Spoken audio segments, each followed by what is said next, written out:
Hi. Whoops. Do not adjust your TV sets. That was my fault. I could restart the video, but what fun would that be? Thank you so much for joining me. Hello and hello. Look at this. This caught my eye. How I see the US after living Germany. Americans are obsessed with. It's by J. Stephen. Link down below. Check him out. Seems like a small and up and coming YouTube channel indeed. And this has a really good like ratio, you know? So I'm quite intrigued. And then I did happen to see this first comment.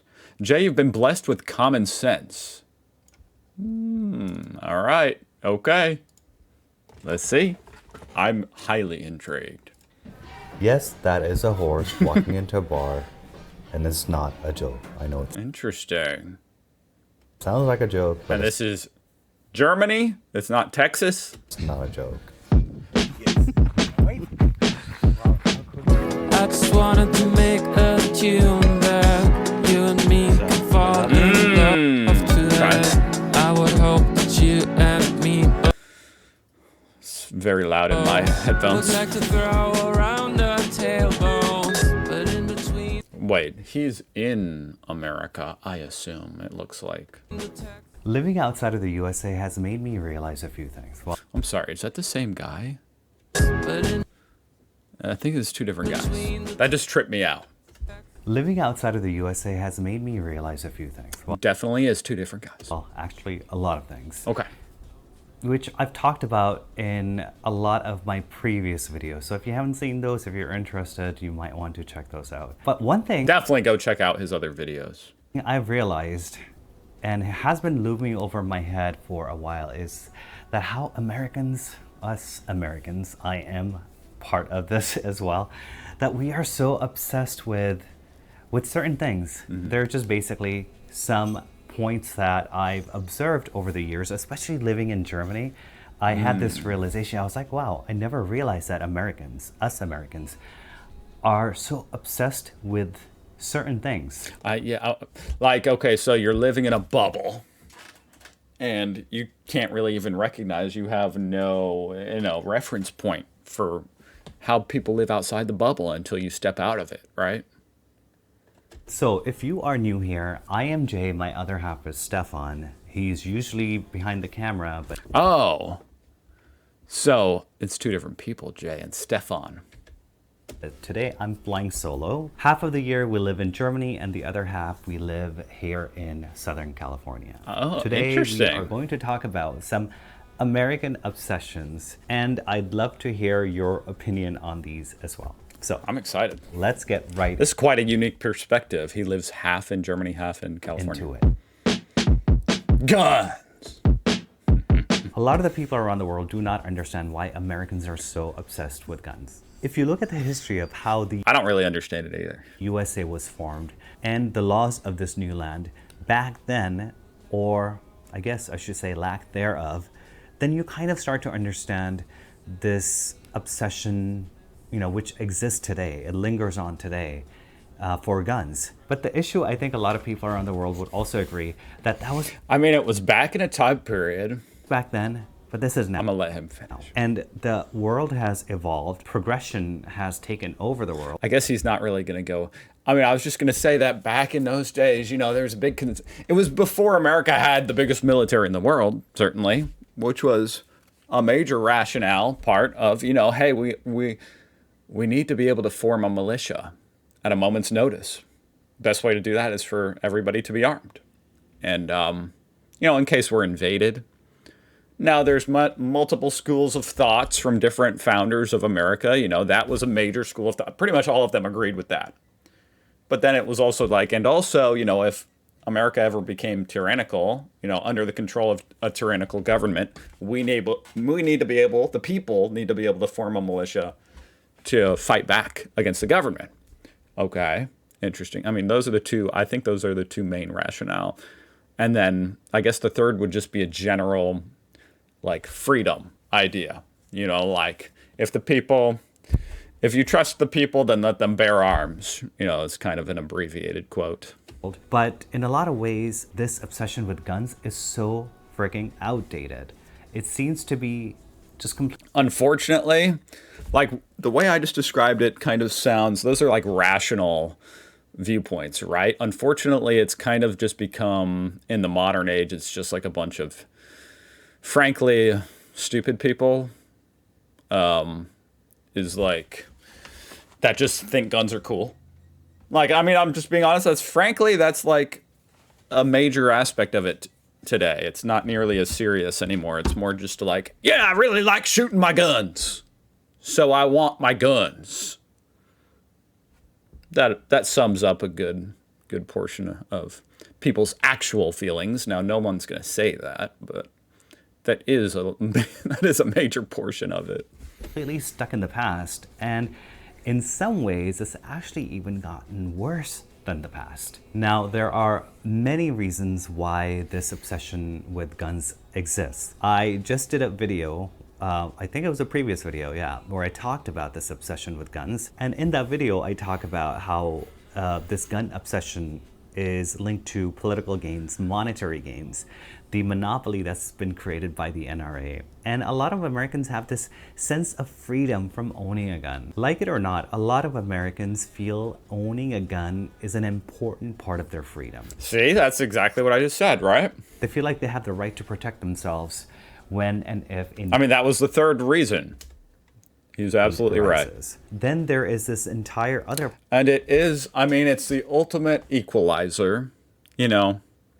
I mean, I'm kind of playing a little bit of devil's advocate because, frankly, I do think that the gun culture is way out of hand here in America. But the devil's advocate is that, you know, the gun is the ultimate equalizer. You can be a 90-year-old grandma, and if you know how to shoot a gun, then you can fend off anybody. Which I mean, there's certainly something equalizing about that. Part of it where it's become but unfortunately it also means that some snot-nosed little 14-year-old twerp can kill you, you know, a good upstanding citizen, father or mother. Some random idiot can just kill you pretty easily. You know, that's the flip side. Important part of masculinity. The bigger the gun, the bigger, well, you know where I'm getting. And that's a part for me, I never really understood this because for me personally, it's completely the opposite. A guy with a gun is literally compensating, the least attractive thing to me. But then again, that's just me. But I guess some people like the raw, toxic masculinity. Yeah, I mean, that kind of like masculine, like... Well, I do think that's a little bit ironic for the reason I just said. You know, I always felt that way. Like, a gun is not... To me, it's not a sign of, like, masculinity. Genuinely, like, because it's an equalizer. Like I just said, a little grandma can hold a gun and shoot it. A 12-year-old can shoot a gun. I'd rather live... You know, to me, masculinity is having big muscles and being able to fight. Which a lot of people might say is equally as toxic masculinity, but I think that's more masculine than being like, I have a gun. I bought a gun. So now I'm masculine. Like, what? Obsessed with politics. Oh my God. Guns kind True. of easily roll into this obsession with politics. Freedom of speech, freedom of religion, freedom of press, freedom of assembly, and the right to petition the government. These are the 5 freedoms that US politics is surrounded by, and it's based on. And I appreciate, honestly, I appreciate the USA for this. This is why my dad moved to the USA. He could have gone literally anywhere in the world, but he chose to come to the USA. But over the years, Americans have become obsessed with talking about these freedoms. They have taken them to a completely different level. And I can tell you firsthand, based on my experience, that American politics is just stupid. Two-party That's for sure. system, and we are in 2022. I know some gun 2025, it's still 2-party system. the whole American And the politics are even stupider. and will counter the woodworks. This guy doesn't know what he's talking about. He's just a dumbass on YouTube. We have more parties than these 2 parties. Well, no shit, Sherlock. There are more parties, but the overall politics in the USA is still controlled by 2 parties. It might as well. It's like a big, giant bureaucratic system that sustains just having a two-party system. You know, it's all built on that. Like, you can have more than two parties, but they get no airtime on the TV. They don't participate in the debates. It's just like, it might as well not exist. Democrats and Republicans. And I personally went You from know, the Democrats and the Republicans each have the giant national conventions. The third parties don't have that. being a Republican to being Democratic to now being repulsed by all of this. It's a shit show. And it's in part because they collude together, you know, I mean, obviously Republican and Democrat, it's two sides of the same coin. They have important differences, don't get me wrong, but, you know, it's the same machine. That is just outdated. And political candidates spend millions and millions to talk nonsense and make false promises. And people eat their shit up. The words they use in their speeches have been recycled for decades. And now, for me, it's just comedic. A lot of Americans still believe in this, and they become so freaking obsessed to the point that they start fighting and creating divide within their families and friends. Yeah. Yeah.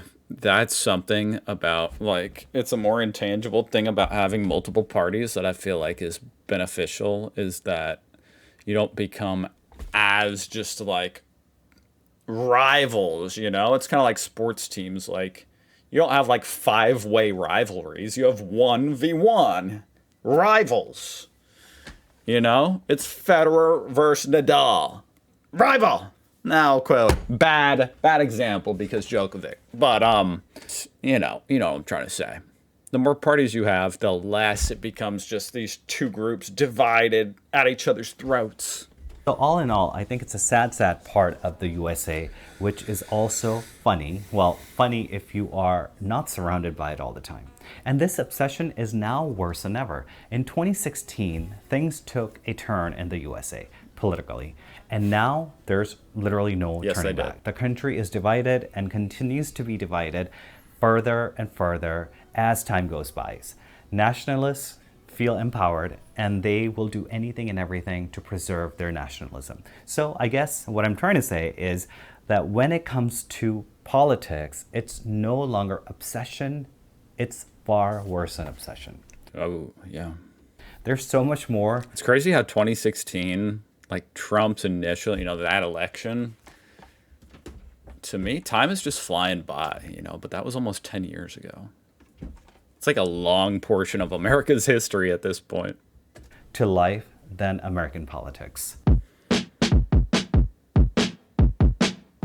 Religion. Oh boy. Okay. Someone will also comment about this and be like, well, Europe or Germany specifically is way more religious than the USA. But we are not talking about people practicing religion. What I'm talking about here is how people are so obsessed with talking about religion every chance they get. If you haven't seen our video on religion here in the USA, then I think it's a must. It's an eye-opener. I had multiple WTF moments while doing that video. I think it's amusing, to say the least. So I will link the video at the end of this video so you guys can check it out if you want to. But American politics is so intertwined with religion here in the USA. Religion is used to manipulate votes. The word God is used. It's interesting. I mean, I'm trying to think of, I'm trying to hear out his point. People have definitely gotten less religious, you know, especially ever since probably the internet, you know, here in America. I don't know if it's just the people I hang out with, but religion is not a subject that anybody talks about very much at all, like at all, which is kind of odd as well. When I first moved to Indiana, which is in the Midwest, which is kind of like the South, which in general means it's more religious, just overall, it seemed like a lot of people did talk about religion, but somehow it's waned over the last 15 years to where it certainly exists. I guess it's just outside my bubble that people talk about it a lot. And as far as it being in politics, that's obviously a phenomenon mostly also with like red states and super Republicans and stuff. Literally everywhere. Again, if you look at the history of the US. Weird thing about that right now, though, is that I feel like Trump is not. I mean, who am I to say whether or not Trump is even religious at all? But I get he certainly doesn't act very like Christian, you know, as far as like Christian values. There's nothing about him that acts that way, but he would say he is Christian. But my point is just that it's just, you would think for how extreme Donald Trump is in the MAGA movement, and that's typically associated with like extreme religious, like Christianity. It actually isn't in the MAGA movement. And I actually think Donald Trump, if I had to guess, I don't even know if he actually believes in it. I think he's kind of too arrogant, to be honest. And I'm not saying that being like agnostic or an atheist is arrogant. I'm not saying that at all. Trust me. I'm just saying that in Donald Trump's, you know, perspective, his rationale is probably like, how could there be a God if I'm God? You know? Because an early part of the USA was formed by Puritan sect who were basically kicked out of England. So they came to this new land claiming that they were escaping religious persecution. In reality, that's not true. They came here to practice religious intolerance. And to this very day, you see this in the form of the right-wing evangelical Christians. This religious obsession goes very deep. A huge part of America has been It is weird because of, you know, there's a big concept of the separation of church and state and the freedom of religion in the First Amendment. Now, the separation of church and state is not in the First Amendment. That's a concept. I think that quote is from a ruling of the Supreme Court. I guess I might as well just look it up. I'm looking up some things. So Thomas Jefferson in the Virginia Statute for Religious Freedom said, no one should be compelled to support any religion or suffer discrimination for their beliefs. And then, of course, in the First Amendment, Congress shall make no law respecting an establishment of religion or prohibiting the free exercise thereof. So, I mean, that essentially does say, in a way, that says the separation of church and state. But where did that quote exactly come by? Oh, Jefferson's 1802 letter to the Danbury Baptists, thus building a wall of separation between church and state. Interesting.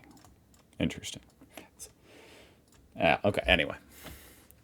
But do some politicians subscribe to those values and follow them? No!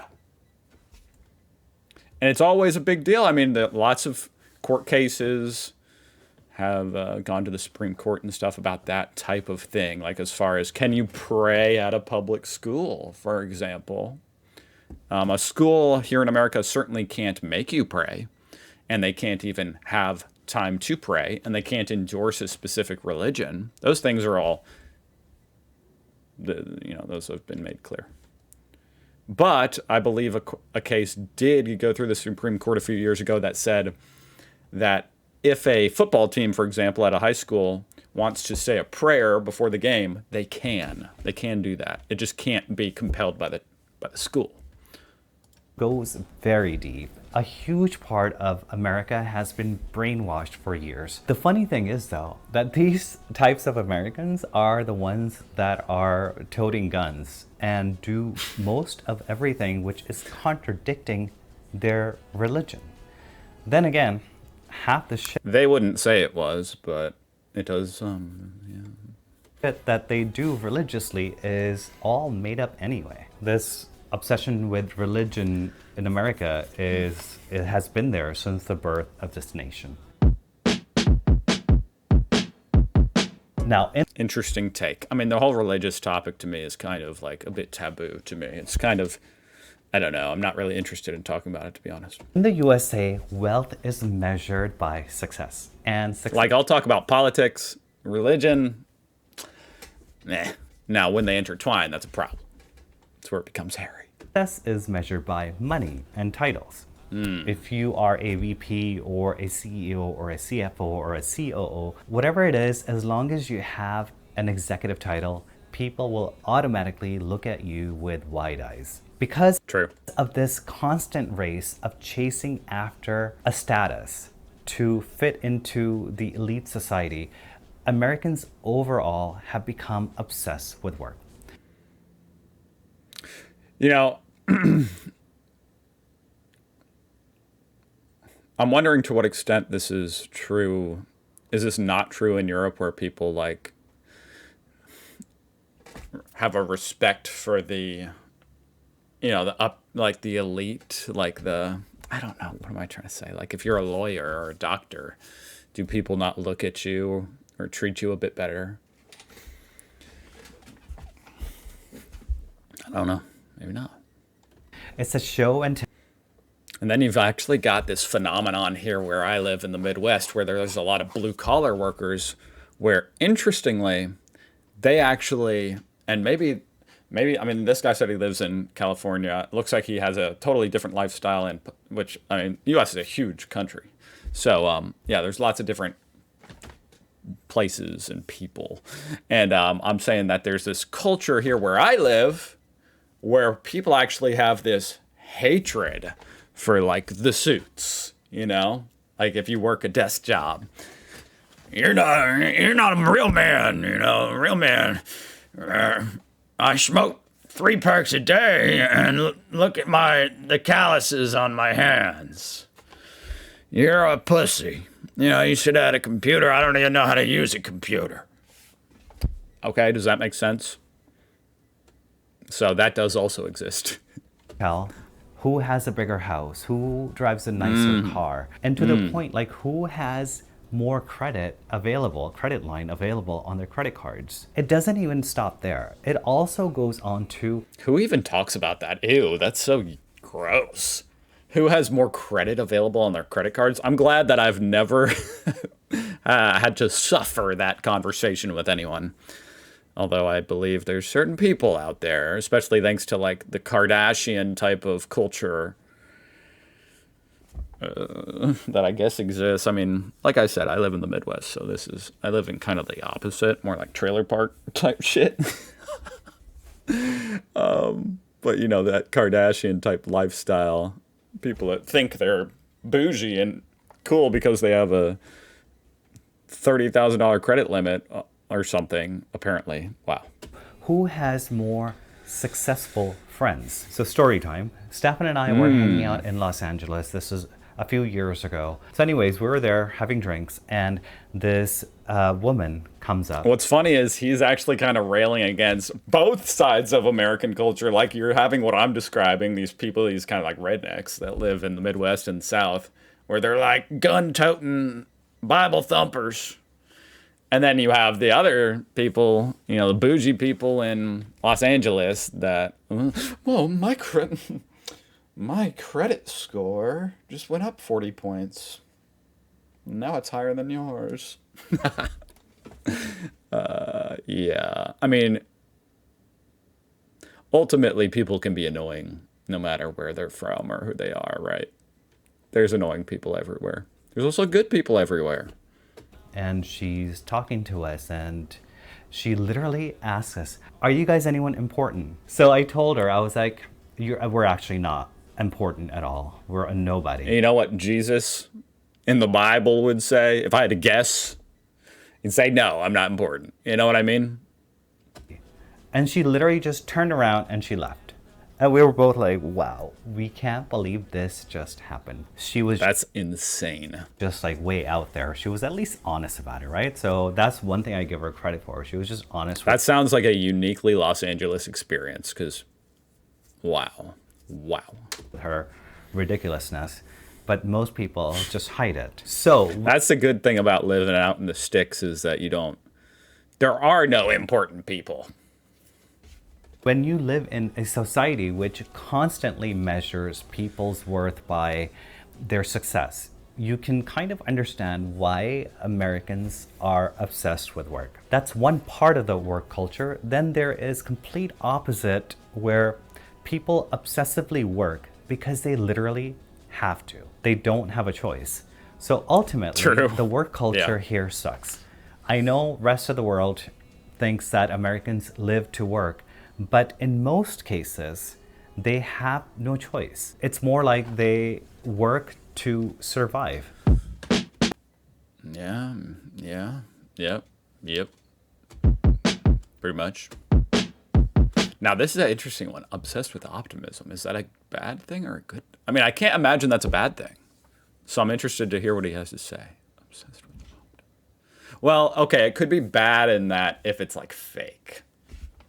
And this is something I really, really love about the USA. I find that Europeans are sometimes too realistic and sometimes a little pessimistic, whereas most of my German friends think that Americans are way over optimistic.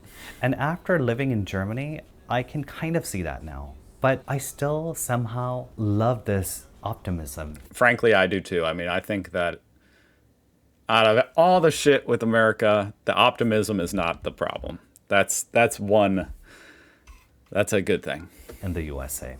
I can also see that being too optimistic can lead Other than it being, I mean, obviously it can be annoying. to false expectations and people lose touch with reality. I mean, I get all of that. But American life is... Yeah, but there's something romantic about that, you know? Just thinking you can become anybody, you know? A lot of Americans believe that. And it's, I mean, there's truth to it. Now, not everybody can become everybody, but you can. Did that make sense? It's all about work hard, play hard, and always look on the bright side. The reason why Americans are so optimistic, it's because we are a society known for individualism. And individualism fosters need for constant optimism. The way I look at it, I think life is too short to worry about things. Life is too short not to be optimistic. Be optimistic and be a dreamer. That's what I always say to everyone. I don't know. Yeah, I mean, I agree with this man, and I don't know, maybe it's because he grew up in America, and maybe it's because I did too, but there's just something deep inside me, you know, it's like a Pixar film. It's just like, I just can't imagine thinking of life any other way than like, you just gotta shoot for the stars, you gotta go for it, you know? I was definitely way over the top optimistic, but I think living in Germany over time, and also with Stefan in my life, I have more of a balance now between optimism and reality. And so... And it is important that, like, that doesn't necessarily mean, like, being a movie star or some shit, but you gotta just do what you want to do, if that makes sense. Like, if you want to open a business, if you want to open a gym, do it! If you want to run a coffee shop, do it. Like, go for it. Go for it. You live once. Go for it. You know, that's kind of what I mean. In my opinion, Americans are obsessively optimistic because if we were not, our lives would be sad. With this constant political turmoil, divide in the country, and mass shootings, we need optimism, especially now. It's true. It's kind of impressive there's any optimism left, huh? I do think it, unfortunately, I do think that some has been quashed. But it's still there. There's still a little light shining through the crack, you know, the mud. Yeah, I think it has been on a slight downward trajectory since 9/11, if I had to point back to anything. Anyways, thank you guys so much for watching. I hope you enjoyed it. But, you know, it's not like there hadn't been tragedies before in America. Like, was there much optimism during the Great Depression? Probably not. So, you know, hopefully we'll bounce back. This video, this discussion, let me know what your thoughts are. Today I wanted to do something a little... Or the Civil War. Man, that's a crazy piece of American history. Anyway, sorry. Lighthearted. I hope it was lighthearted. But anyways, thank you guys so much for watching, and I will see you in the next video. That was very thought-provoking, very interesting. It didn't really directly relate with Germany a lot, but, you know, I mean, it is what it is. I mean, it was his thoughts after living in Germany. So, in that way, it did. Honestly, I'm just thinking, like, what do I title this? But okay. That was really good. That was very thought-provoking. Wow, I had no idea that I've been talking about this for half an hour. It's a 12-minute video, and I've been talking about it for half an hour. Excellent. Thank you so much for watching, if anybody did. I'll see you guys tomorrow. Bye.